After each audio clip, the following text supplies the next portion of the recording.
Shalom saudara, saya berdoa kita semua terus dalam perlindungan dan penyertaan Tuhan. Voice of Pentecost kali ini bertemakan bersinergi bagi bangsa. Kemerdekaan disebut dengan keadaan bebas dari perhambaan. Tentu perjuangan menuju kemerdekaan tidaklah mudah. Inilah yang diperjuangkan Bung Karno, juga Bung Hatta, hingga pada 17 Agustus 1945 Indonesia mencapai keadaan bebas itu. Indonesia merdeka. Saudara, perjuangan menuju kemerdekaan ini tidak hanya dilakukan oleh Bung Karno sendiri ataupun Bung Hatta seorang. Perjuangan ini melibatkan seluruh aspek dan golongan dari Indonesia, termasuk umat Tuhan. Sebut saja beberapa nama seperti Martha Christina Tiahahu, Agustinus Adi Sucipto, Walter Mongisidi, Slamet Riyadi, Laksamana John Lee, dan masih banyak yang lain. Ini membuktikan bahwa umat Tuhan tidak berleha-leha, melainkan ikut berjuang dalam merebut dan mempertahankan kemerdekaan. Lalu, bagaimana dengan kita? Peran apa yang mampu kita tempuh demi mengisi kemerdekaan saat ini? Salah satu jawaban atas pertanyaan tersebut adalah bersinergi dengan pemerintah.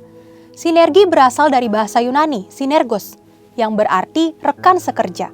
Sinergi adalah suatu bentuk dari sebuah proses atau interaksi yang menghasilkan suatu keseimbangan yang harmonis, sehingga bisa menghasilkan sesuatu yang optimal. Ada 4 hal yang perlu kita perhatikan dalam hal bersinergi dengan pemerintah. Yang pertama, tak dapat terhitung berapa banyaknya narasi yang diciptakan oleh oknum dalam berbagai media dan platform yang berusaha menimbulkan ketidakpercayaan masyarakat terhadap pemerintah.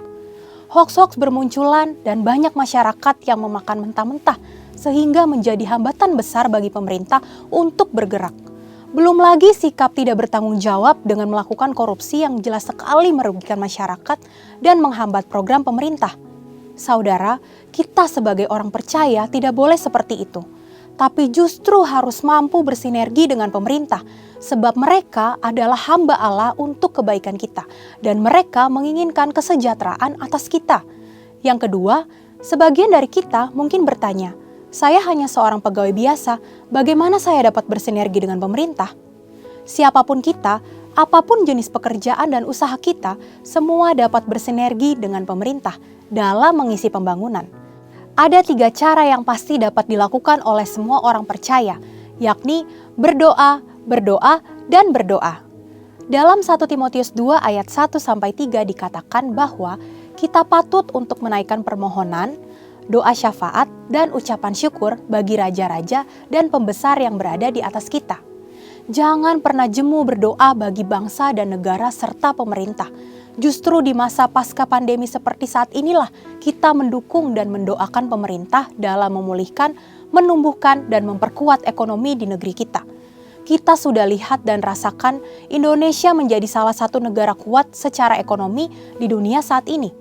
Kita percaya bahwa setiap doa-doa kita bagi bangsa, negara, dan pemerintah yang kita sampaikan kepada Bapa di sorga tidak akan pernah sia-sia. Yang ketiga, dalam Matius 22 ayat 21, kita mendapati sebuah ajaran Tuhan Yesus yang sangat menarik tentang kewajiban kita terhadap pemerintah.